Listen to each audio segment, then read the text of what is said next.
மீண்டும் என் அன்பின் வணக்கம்.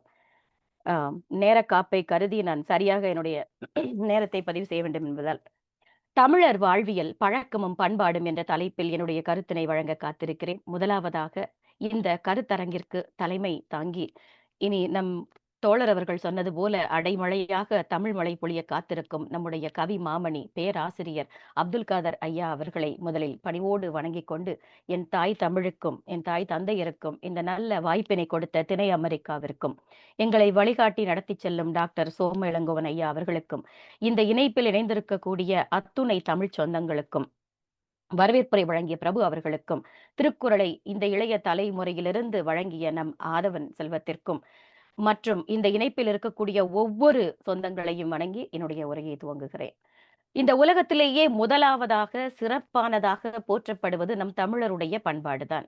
இன்றும் அமெரிக்காவில் நம்முடைய நடை உடை பாவனை, நம்முடைய குடும்ப கட்டமைப்பு, இதையெல்லாம் பார்த்து நம்மோடு பணிபுரியக்கூடிய அலுவலகத்தில் இருக்கக்கூடியவர்கள் நம்ம எப்பவுமே சொல்லுவாங்க, உங்களுடைய குடும்ப கட்டமைப்பு இதெல்லாம் நாங்க வியக்கிறோம்.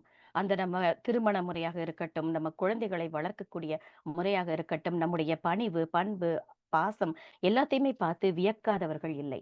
இந்த எங்க இருந்து ஆரம்பிக்குது இந்த பழக்கமும் பண்பாடும்னு பார்த்தா, நம்முடைய முன்னோர்கள் மிகவும் சிறப்பான முறையில் நம்முடைய கலாச்சாரத்தை, பண்பாட்டை, பழக்க வழக்கங்களை அவர்கள் அடிபற்றி பின்பற்றி நாமும் இன்று ஆரோக்கியமாக அறத்துடன் நெறிமுறை தவறாமல் வாழ்ந்து வருகிறோம் சொன்னா அது மிகையாகாது. நம்மளுடைய மிக முக்கியமான அடையாளம்னு பார்த்தா நம்முடைய பண்பாடு தான். பண்பாடுன்னா எதங்க சொல்றீங்க அப்படின்னு நீங்க கேட்டா, ஒரு சமுதாயத்தினுடைய, ஒரு சமூகத்தினுடைய விழுமியங்கள், அவர்களுடைய நம்பிக்கைகள், கலைகள், பழக்க வழக்கங்கள், இது ஒன்றோடு ஒன்று, பழக்கமும் பண்பாடும் ஒன்றோடு ஒன்று தொடர்புடையதுதான். இது எல்லாவற்றையும் உள்ளடக்கியதுதான் ஒரு முழுமையான வாழ்க்கை முறையாக தலைமுறை தலைமுறையாக நம் தமிழர்கள் வழி கடத்தப்பட்டு வருகிறது. தமிழர்கள் சுமார் 2000 ஆண்டுகளுக்கு முன்பாகவே அவர்களுடைய பண்பாடுகளில் சிறந்து விளங்கினார்கள்ங்கிறத எதை வச்சு தெரிஞ்சுக்கிட்டோம்? நம்முடைய சங்க கால இலக்கியங்கள் வழியாக நமக்கு தெளிவாக உணர்த்தப்பட்டது. சங்க இலக்கியங்களான 10 பாட்டு, 8 தொகை, இதில் அக்கால மக்களுடைய வாழ்க்கை முறை, அவர்களுடைய சமூக கட்டமைப்பு, அரசியல் அமைப்பு, கலை, இலக்கியம் எது இல்ல அது எல்லாத்தையும் நமக்கு எடுத்துரைக்கிறது. அதிலையும் குறிப்பா பாத்தீங்கன்னா, நம்முடைய தமிழர்கள் இயற்கையோடு இயைந்த வாழ்க்கையைத்தான் வாழ்ந்து வந்தார்கள்ங்கிறதுக்கு நிறைய சான்றுகள் நமக்கு அப்படியே அடுக்கடுக்காக இருக்கின்றது. வீரத்தையும் காதலையும் போற்றி வாழ்ந்ததையும் நாம் அறிவோம். அழுக்காறு அவா வெகுளி இன்னாச்சொல் நான்கும் இழுக்கா என்ற அறம் நம் வள்ளுவம் சொல்கிறது இல்லையா? இப்படி தமிழர்களின் பண்பாடு எப்படி இருந்தது என்பதை, அதாவது பொறாமை, பேராசை, கோபம், கடுஞ்சொல், இந்த 4மே இல்லாமல் வாழ்வது, நயத்தோடு வாழ்வதுவே அறம். அப்படி வாழ்பவன் தான் நம் தமிழன்கிறத நம்ம வள்ளுவமே சொல்லுது. நம்முடைய பண்பாடும் அதுவே என்பது. ஒரு தனி மனிதன் நல்ல இன்பமா வாழணும். நம்ம தோழர் கூட இப்ப சொன்னாரு, என்னுடைய தாத்தா படிக்கவில்லை, நம்ம அப்பா நடந்து ரொம்ப தூரம் போனாரு, நான் பேருந்துல போனேன், இன்னைக்கு என் பையன் மகிழுந்தில் போனான். அப்படி நாம் இன்பமாக வாழ்வதற்கு நமக்கு பொருள் ஒரு அவசிய கூறாகிறது. எப்படி வேணா பொருள் ஈட்டலான்னு எந்த ஒரு முறையற்ற விதமாக நம் தமிழர்கள் வாழவில்லை. அற வழியில் ஈட்டப்பட வேண்டும் என்பதே நம்முடைய வாழ்வியல் மரபு. இதைத்தான் தொல்காப்பியம் இன்பமும் பொருளும் அரணும் என்றாங்குன்னு எழுதியிருப்பாரு. வள்ளுவம் அதையும் தாண்டி ஒருபடி போய் வைத்துள் வாழ்வாங்கு வாழ்பவன் வானுரையும் தெய்வத்துள் வைக்கப்படும்னு சொல்லிட்டாரு. ஒரு அற வழியில் ஒருவன் வாழ்பவன் மக்களுள் மனிதருள் மாணிக்கமாக போற்றப்படுவான் அப்படிங்கிறது தான் நம்முடைய ஒரு முக்கிய அறம் சார்ந்த எண்ணங்கள். சங்க இலக்கியங்களில் அறம், பொருள், இன்பம் இதுதான் நம்முடைய வாழ்வியலின் கூறாக பிரிக்கப்பட்டிருக்கிறது. ரொம்ப சுருக்கமா எளிமையாகவே நான் பேச ஆசைப்படுறேன். எல்லா சங்க இலக்கியங்களிலிருந்து எடுத்து காட்டுவதை விட நம்முடைய வாழ்வியல் உதாரணங்களை சொல்ல நான் விளைகிறேன். ஒரு வணக்கம் சொல்றதை எடுத்துக்கலாம். நம்ம கையெடுத்து கும்பிடுவது நம்முடைய கலாச்சாரம், நம்முடைய பழக்கம், நம்முடைய பண்பாடு. ஒருவருக்கு ஒருவர் வணக்கம் சொல்லும் போது, உன்னை விட நான் பெரியவன் அப்படிங்கிற அகங்காரம் அங்கே அழிந்து போகிறதாம்.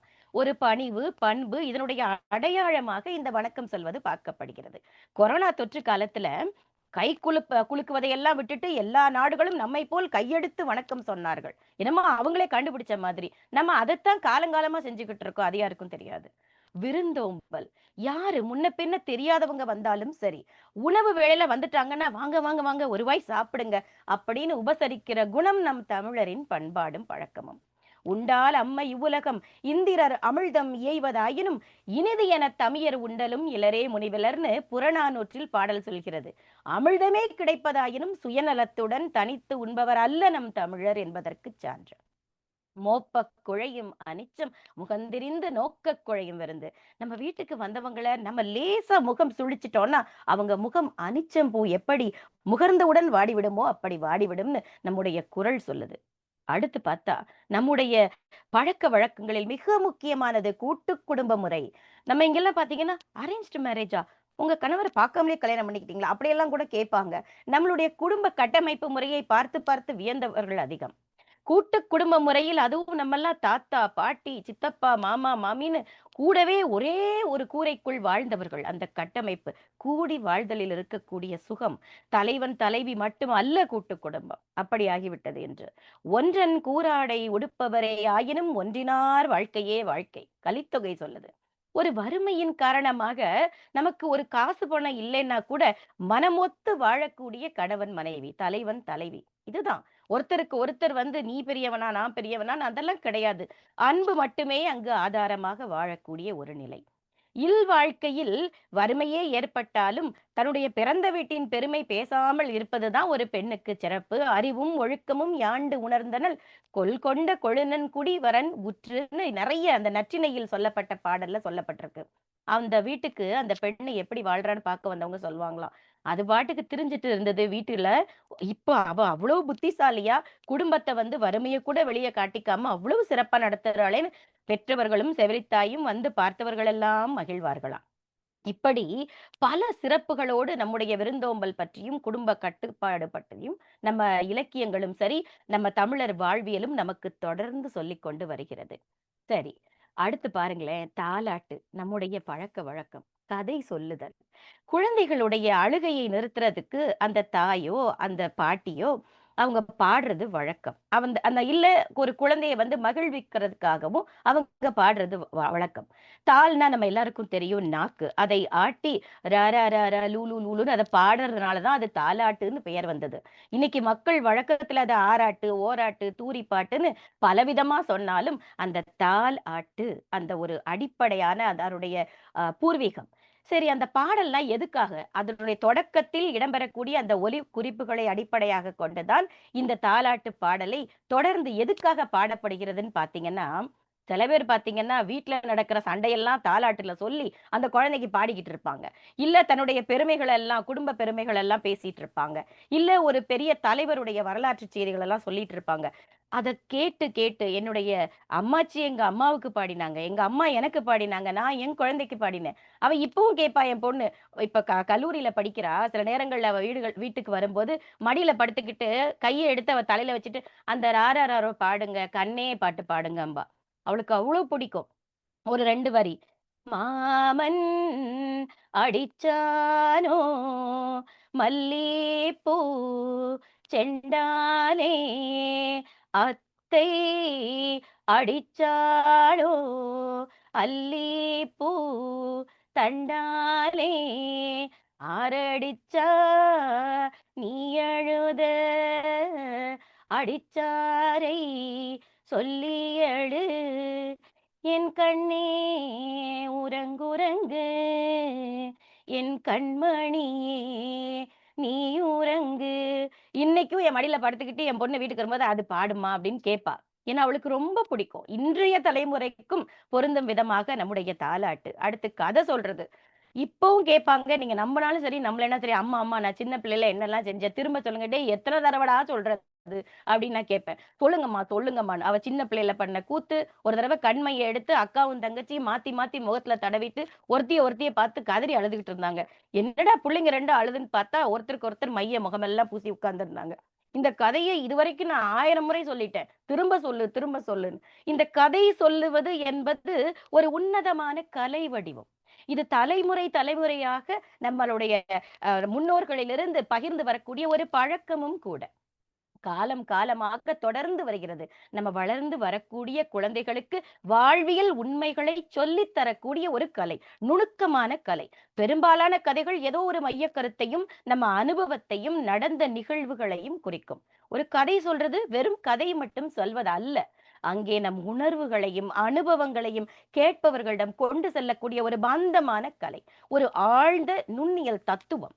கதைகள் நம்மை செதுக்கும், உற்சாகப்படுத்தும், உத்வேகம் கொடுக்கும், கற்பனை சிறகை விரிக்கும், விழிப்புணர்வை ஏற்படுத்தும், விழுமியங்கள் புரிய வைக்கும். மகாத்மா காந்தியுடைய தாயார் புட்லிபாய் சின்ன வயதில் அவருக்கு மது, மாது, மாமிசம் இவற்றினுடைய தீமைகளை தொடர்ந்து சொன்னது அவருடைய மனதில் ஆழமாக பதிந்து அவர் கடைசி காலம் வரை அதை காப்பாற்றி வந்தார்.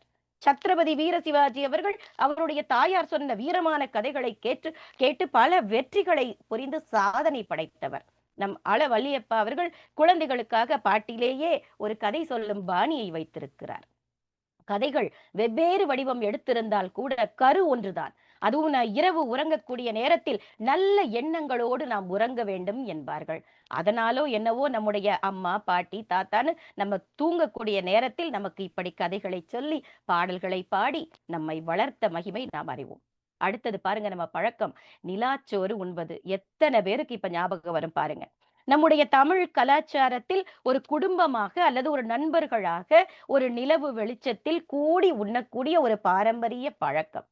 இங்க நம்ம சாப்பிடுறது உணவு மட்டும் அல்ல, அங்கே அன்பு, நெருக்கம், நினைவுகள், ஒருவர் பகிர்ந்து கொள்ளக்கூடிய அந்த அனுபவங்கள் இதனுடைய ஒட்டுமொத்த வடிவமாக அந்த நிலாச்சோறு ஒரு உருண்டை சாப்பாட்டுல அடங்கி இருக்கும். எல்லோருக்கும் அது மகிழ்ச்சியான குழந்தை பருவ நினைவுகளை தூண்டிவிடும் என்று சொன்னால் நீங்க எல்லாருமே ஒத்துப்பீங்க. இந்த நிலாச்சோறு இணைந்து நம்ம ஒருவரோடு ஒருவர் பேசிக்கொண்டு உண்ணக்கூடிய பொழுதுகள், அங்கே ஒரு மனக்கசப்பு இருந்தா கூட எல்லாத்தையும் மறந்துட்டு ஒருத்தர் அன்பும் நெருக்கமும் வந்துவிடும். பழைய நினைவுகளை எல்லாம் பாட்டி சொல்லிக்கிட்டே உருண்டையா பிடிச்சு எல்லாருக்கும் தருவாங்க. அதில் அத்தனை சுகம் இருக்கும். திருவிழாக்கள், பண்டிகைகள் அது எதற்காக ஏற்படுத்தப்பட்டது? சமயத்தை தாண்டி ஒரு சமூக கலாச்சார முக்கியத்துவத்திற்காகத்தான் இந்த திருவிழாக்கள் எல்லாம் ஒருவர் இணைப்பதற்காக இங்கே ஏற்படுத்தப்பட்டது.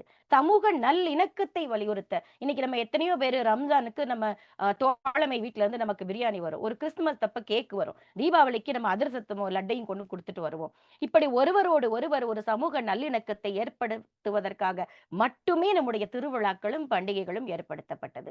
ஒரு மனதுல ஒரு ஓய்வு, மகிழ்ச்சி, நிம்மதி இதையெல்லாம் தரக்கூடியதுன்னு சொன்னா நம்ம எல்லாரும் ஒத்துக்குவோம். இந்த திருவிழாக்களின் முக்கியத்துவமே சமூகத்தின் ஒன்று கூடல், ஒரு கலாச்சார பரிமாற்றம். இங்கே ஆன்மீகம் தாண்டி அங்கே மகிழ்ச்சியும் ஒரு மனோதத்துவ ஒரு புத்துணர்வும் நமக்கு கிடைக்கிறது. பண்ட மாற்று முறை நம்மளுடைய பழக்க வழக்கத்தில் மிக முக்கியமானது. அந்த காலத்துல எல்லாம் பணம் பயன்படுத்தப்படவில்லை. ஒரு பொருளை கொடுத்து அதற்கு மாற்றாக இன்னொரு பொருளை அப்படியே இன்னைக்கு வரைக்கும் இருந்திருந்தா பிரச்சனையே இருந்திருக்காதோன்னு அடிக்கடி நினைக்கிறது உண்டு. அதை ஒவ்வொரு உதாரணம், ஒரு விவசாயி தான் விளைவித்த நெல்லை கொடுத்து அதுக்கு பதிலாக இன்னொரு விவசாயியிடமிருந்து அவன் காய்கறிகளை வாங்கிக் கொள்வான். ஒரு இடையன் பாலை கொடுத்து அதற்கு ஈடாக தானியத்தை மாற்றிக்கொள்வான். பாலோடு கூழோடு பெயரும் பாடுடை இடையன் நம்ம குறுந்தொகை சொல்லுது. ஆயர் மகளிர் எல்லாம் தாம் கடைந்த தயிரில் வெண்ணெயை எடுத்து அதில் நெய்யை காய்ச்சி தயிரையும் மோரையும் அதை கொண்டு போய் கொடுத்து அதற்கு பதிலாக தானியத்தை வாங்கி தன்னுடைய வீட்டில் உணவு சமைப்பார்களாம்.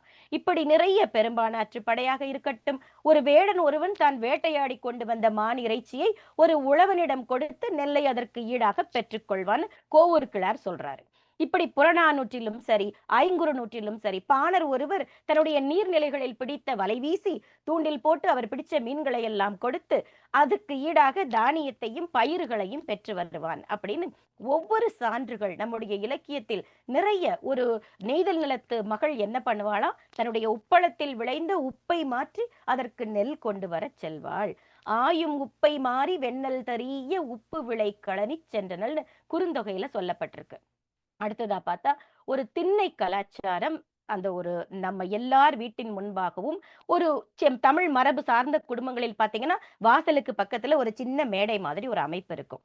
ஒரு பயணம் மேற்கொள்ளக்கூடிய யாராக இருந்தாலும் சரி, தன்னை ஆசுவாசப்படுத்திக்கணும் அப்படின்னா அந்த திண்ணையில உட்கார்ந்து, இப்பெல்லாம் யாரை கேட்டு உட்கார்ந்தேன்னு பெரிய சட்ட சிக்கலாய் போயிரும். அவங்க எல்லாம் தன்னை ஆசுவாசப்படுத்திட்டு அப்படி யாராவது உட்கார்ந்து இருக்கதை பார்த்தாலே உடனடியா தண்ணீர் சாப்பிடுறீங்களா, மோர் சாப்பிடுறீங்களான்னு கொடுத்து உபசரித்து அவர்களை வழி அனுப்பக்கூடிய கலாச்சாரத்தில் வந்தவர்கள் நாம்.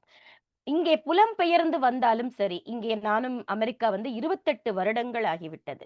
நம்முடைய பழக்கமும், பண்பாடும் மாறாமல் இன்றும் எனக்கு பிடித்த உடை சேலை, தலை நிறைய பூ. இதுதான் எனக்கு பிடிச்ச நம்முடைய பண்பாடு. அதை இன்றும் நாம் காப்பாற்றி வருகிறோம். மொழி பற்று. எனக்கு தெரிந்த அளவில் ஒரு 45 குழந்தைகளுக்கு நண்பர்களோடு சேர்ந்து நான் தமிழ் கற்றுத் தருகிறேன், என்னுடைய நண்பர்களோடு இணைந்து. அடுத்து விழாக்கள். இன்றும் தீபாவளி, பொங்கல் என்ன விழாவாக இருக்கட்டும், இங்கும் சிறப்பாக கொண்டாடி மகிழ்கிறோம். வீட்டிற்கு யார் வந்தாலும் சரி, அவர்களை விருந்தோம்பும் குணமும் நம்மிடம் இன்றும் இருக்கிறது. இல்லறமும் சரி, ஈகை குணமும் சரி, எங்களால் முடிந்தவரை நம் பழக்க வழக்கம், பண்பாடு மாறாமல், மீண்டும் சொல்கிறேன், திருமணங்கள் அங்கே நிகழ்த்தப்பட்டது எல்லாமே ஒரு உறவுகளை இணைக்கும். விட்டுப்போன சொந்தமும் வீடு தேடி வந்துவிடும் அப்படின்னு சொல்லுவாங்க.